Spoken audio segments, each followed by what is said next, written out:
Welcome back to Gender Queries, a podcast exploring trans and gender diverse healthcare in Atlantic Canada. My name is Sam. I use they, them pronouns. I'm Jess. I use they and she pronouns. I'm AJ, and I use he, they pronouns. In today's episode, we're going to explore top surgery. We're going to talk about what accessing the surgeries looks like here in Atlantic Canada, what the procedures can actually involve, and what research tells us about outcomes, risks, and patient experiences. A lot of what we're talking about today in terms of coverage comes from regional toolkits, like the Gender-Affirming Care Toolkit in PEI, adapted from Transcare BC, and similar guides from Nova Scotia, New Brunswick, and Newfoundland and Labrador, which were developed by the Canadian Queer Medical Student Association. When we talk about gender-affirming chest surgery, what we're really talking about are two broad categories here. The first is chest feminization, most often breast augmentation, and that usually means using implants to create or enhance breast shape, volume, and contour. The second is chest masculinization, often simply called top surgery, which usually involves removing breast tissue and reshaping the chest to create a flatter, more masculine or neutral contour. I want to talk about these separately because across Atlantic Canada, they are not treated equally by the healthcare systems. Let's first start with augmentation. One important thing to say right away is that it's not the same as standard cosmetic breast augmentation. For many trans feminine patients, the starting anatomy can be quite different. That can include a wider chest base, less soft tissue coverage, different nipple positioning, and sometimes less skin elasticity.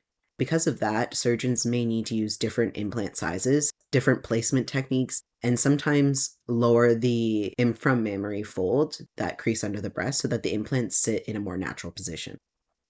When we look at coverage across Atlantic provinces, it's incredibly nuanced. In Newfoundland, for example, breast augmentation is technically covered by the provincial plan, but to actually qualify, a patient must have breast aplasia after 18 consecutive months of hormone therapy to be covered by the province. Breast aplasia essentially means a complete failure of an organ or tissue to develop, meaning absolutely zero breast growth after a year and a half of estrogen. Physiologically, that's incredibly rare. Estrogen almost always causes some glandular tissue to form. By setting the bar at absolute aplasia, the policy effectively ensures that almost everyone who needs surgical feminization in Newfoundland gets rejected by the public system. Should someone be able to qualify for that coverage, augmentation could then happen in province with a local plastic surgeon. In Nova Scotia, breast augmentation can be publicly covered, but it too comes with important caveats. The person generally needs to be on gender-affirming hormones for 12 consecutive months. They only qualify if their breast growth remains at or below Tanner stage 2. That very early breast development, often described as the breast bud stage, meaning that there's some development but very limited tissue volume. Nova Scotia's use of Tanner stage 2 is definitely more clinically grounded than requiring complete absence of breast development, but it still creates that rigid cutoff that doesn't reflect the reality of hormone therapy. Many trans feminine patients plateau at Tanner stage 2 or 3, and even at those stages, breast development may not be sufficient to relieve dysphoria. While the policy is more realistic, it still uses a biological threshold as a gatekeeping tool rather than centering patient need. For access itself, augmentation may be able to happen either here in Nova Scotia or in Montreal, depending on the pathway and available surgical access for that patient. We had the opportunity to speak with PrideHealth to get a bit more understanding into the complexities of coverage here in our home province. My name is Gabriel Enxuga. I use he, they pronouns. I'm a social worker and I work as a navigator with PrideHealth. Gender-affirming care is covered through MSI, but the coverage is limited. I believe that the coverage offered through MSI should be in line with the WPATH standards of care, which really recommend medical treatment for gender dysphoria. If we understand it in that way, it doesn't make sense to choose which aspects of gender dysphoria we treat and which aspects we don't treat. If we understand things in a medical context, all aspects of gender dysphoria should be treated.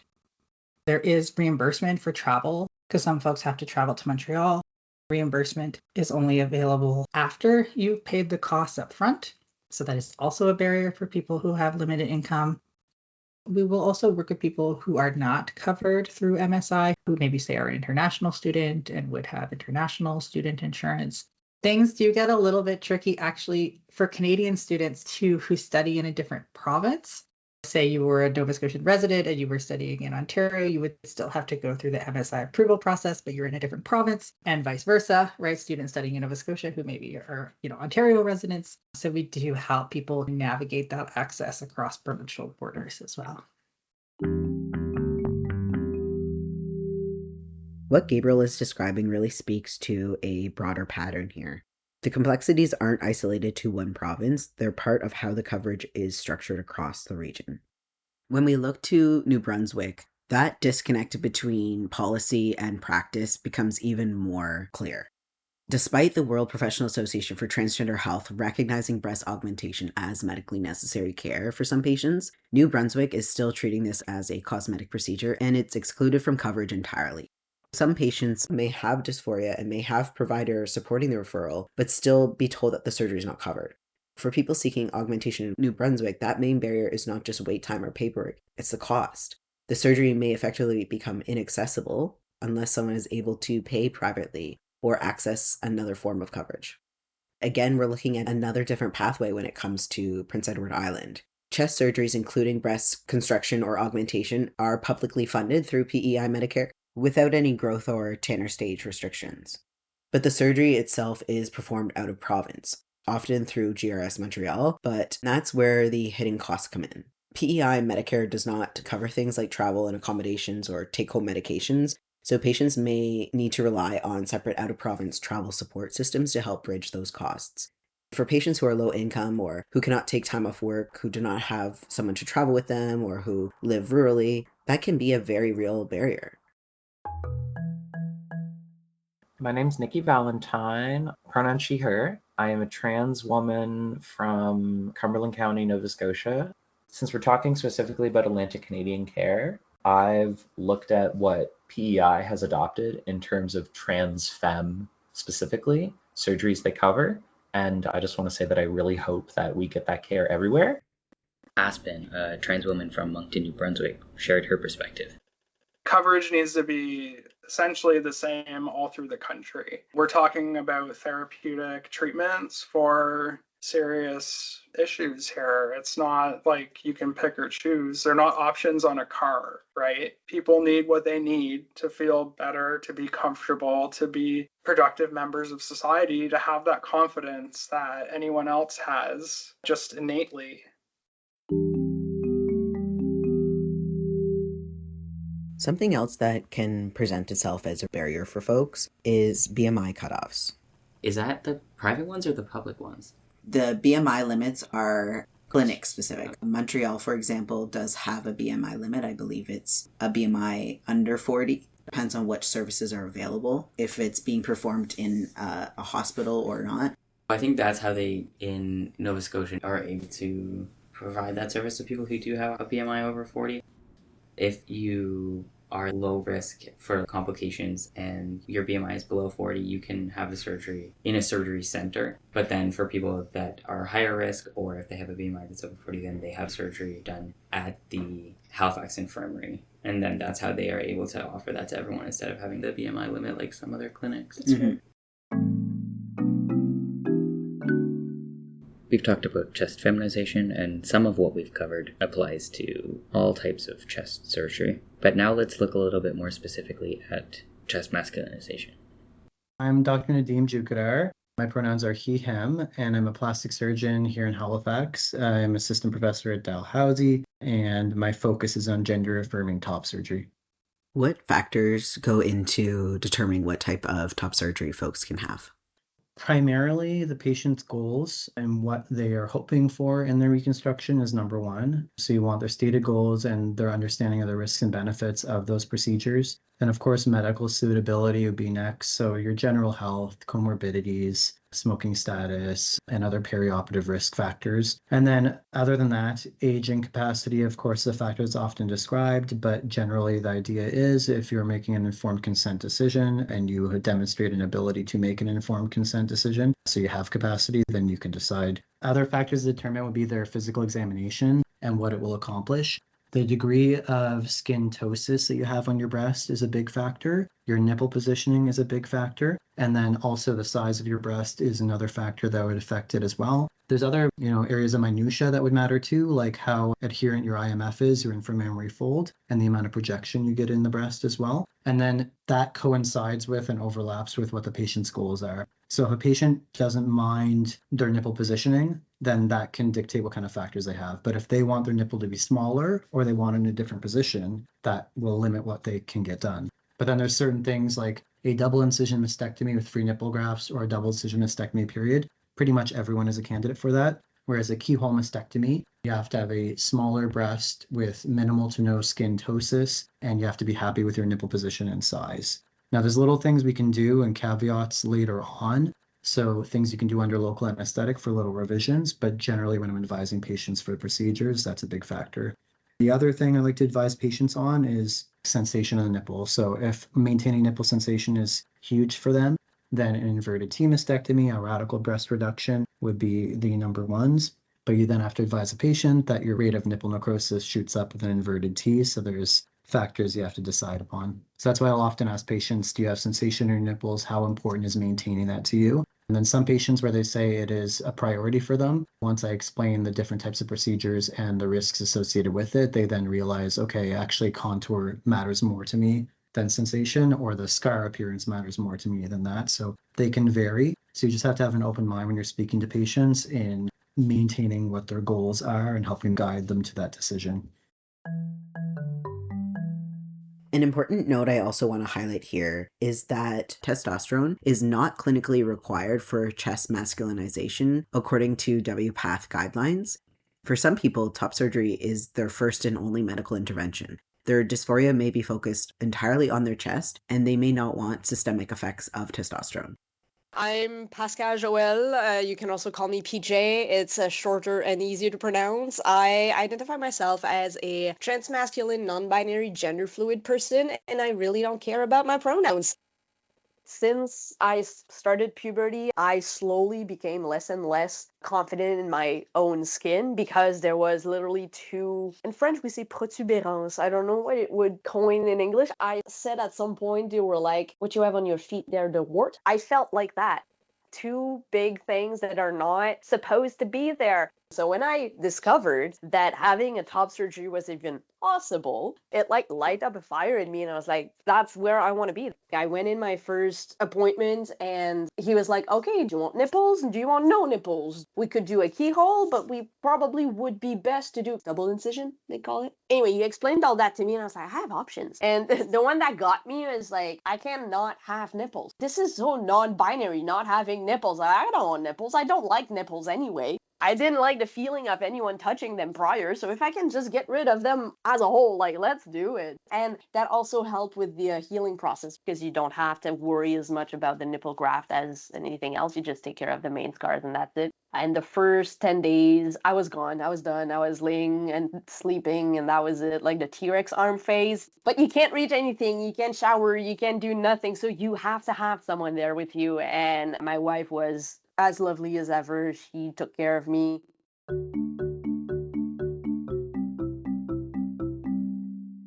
Now, what does chest masculinization coverage look like in Atlantic Canada?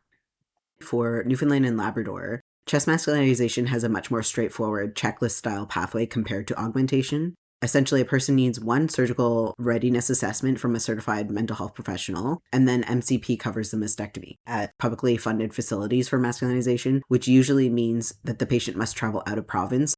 In Nova Scotia, chest masculinization is covered. That pathway requires a support letter from a Nova Scotia physician, a letter from a WPATH trained provider, and a local doctor's note confirming post-operative care if the patient travels out of province. Although the surgery is technically offered, local surgical access may be limited, and because of that, patients may still travel to GRS Montreal. In New Brunswick, chest masculinization is covered by New Brunswick Medicare, which contrasts completely against augmentation, which is not funded at all. But this coverage does not mean that the pathway is simple, especially with the closure of what is known as Clinic 554, which was an important touchpoint for trans and gender diverse health services in the province. People may still struggle to find providers who are comfortable completing those assessments, navigating that WPATH criteria, and helping with surgical referrals.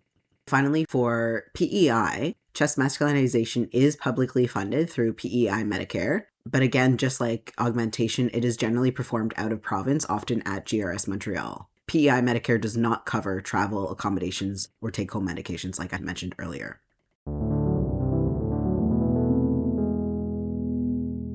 These procedures can be life-changing, but they're not risk-free. Understanding those risks is a critical part of informed consent. The most common risk and complications that I discuss with patients: bleeding, infection, scarring. In regards to scarring, how you scar will vary no matter how perfect the closure is after surgery. If your genetics indicate that you're going to have a keloid or hypertrophic scar, that's likely going to happen, but there are things we can do. Hematoma is one you have to keep primarily in mind, and I quote about 5% of the time that hematoma will occur. If that happens, it's surgical to stop the bleeding typically, but sometimes there's self-limiting hematomas that you can just aspirate, which is nice when that does occur. Seroma would be another. Infection, partial skin or flap loss. And then I described the nipple complications. Loss of nipple sensation, so a decrease in sensation is almost universal. How much sensation you have, though, is quite variable. So even with a free nipple graft, often patients will get back a deep pressure sense, but they might not get fine touch. And with that being said, nerve growth can continue for about 2 years after surgery, so you very well could get more sensation well beyond when they're seeing me in follow-up. But I just kind of tell patients to expect the lower end, and then if you get more, it's a bonus. Then beyond that, nipple necrosis is a possibility, so partial or complete. In a free nipple graft case, it's 1% or less typically that you'd get a complete nipple loss. But if it occurs, then there are solutions. So I describe medical tattooing afterwards, for example. Asymmetry is one thing. There always is going to be a degree of asymmetry, contour irregularities as well. And then anytime you have surgery, there's a risk of DVT or PE. It's not increased with this surgery in particular, but it's a risk with surgery. Along with that, the anesthetic risk, of course, wound healing issues, and then need for further surgery. Need for further surgery kind of partially encapsulates the risk of them finding something on pathology in the breast specimen and necessitating further medical treatment or surgery.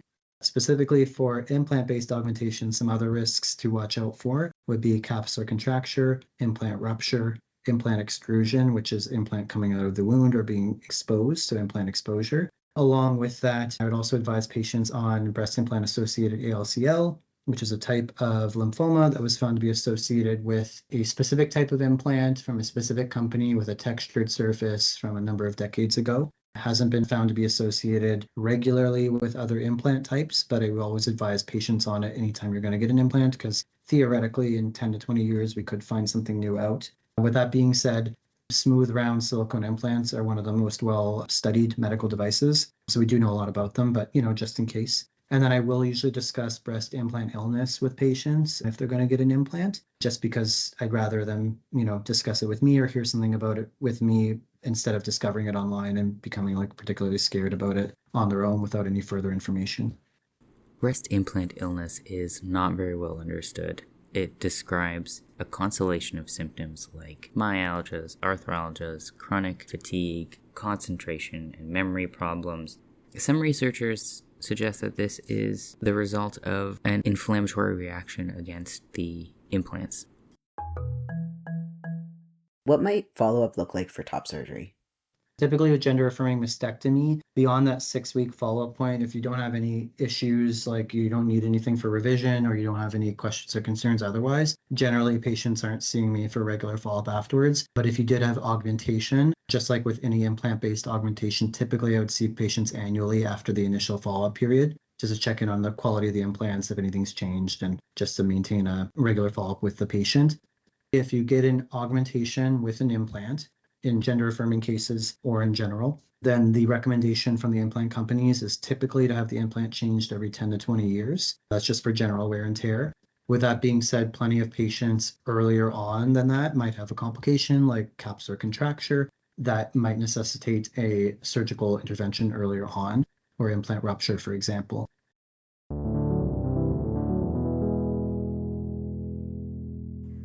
We've talked about what these surgeries involve and some of the risks and immediate post-operative considerations, but surgery isn't the end of the story. It's really just one part of a much longer process of recovery. That's where other members of the healthcare team come in, like physiotherapists, who play a key role in helping patients regain movement and function after surgery. My name is Amy Prescott. I'm a physiotherapist with additional training in pelvic floor physiotherapy, as well as gender-affirming care. I am genderqueer and my pronouns are she/ze, and currently I work at both the Halifax Sexual Health Centre and Synergy Physiotherapy and Pilates here in Jipuktuk, or colonially known as Halifax, Nova Scotia. With our double mastectomy patients, I see a lot of fear about breathing, specifically post-op. People are often afraid to take a really deep breath because it's often a very big surgical scar that covers kind of across the whole chest. And they're really afraid that that scar is going to open up again if they take a really deep breath. So one thing I do a lot as a physiotherapist is a lot of patient education that they can take a deep breath. It's okay and safe to do so. It can actually help facilitate their rehab.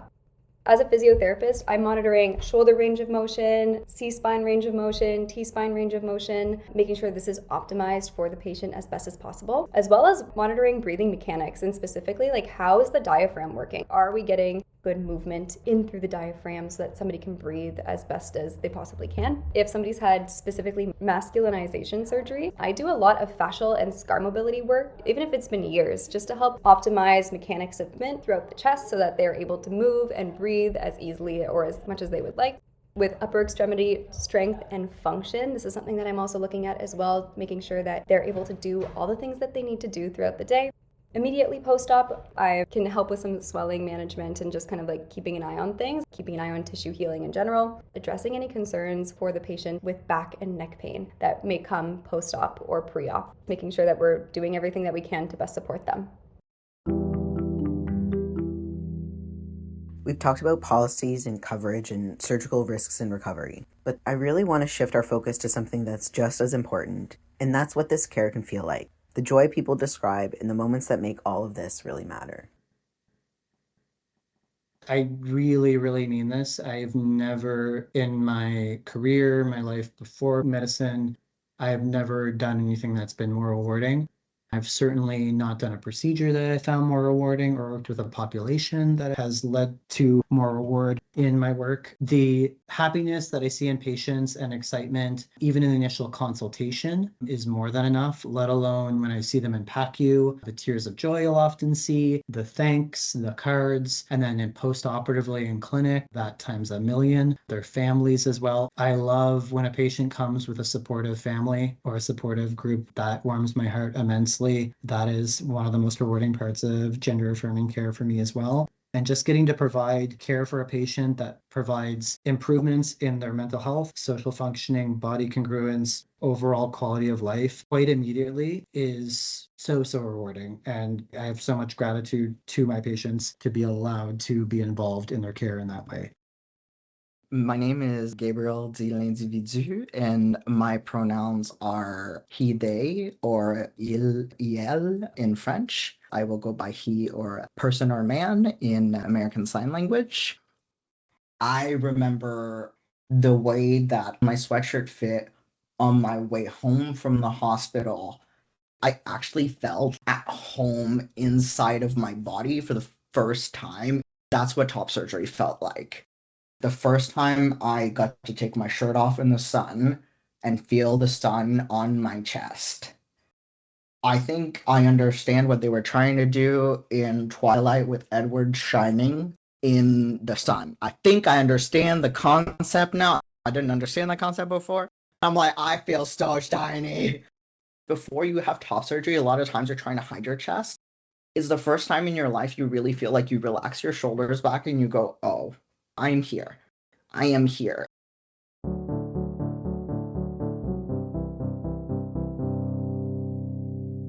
We've included resources in the show notes, as well as a link to our transcript where you'll find all references. You can contact us at genderqueriespod@gmail.com or find us on Instagram at genderqueriespod. That's all from us at Gender Queries.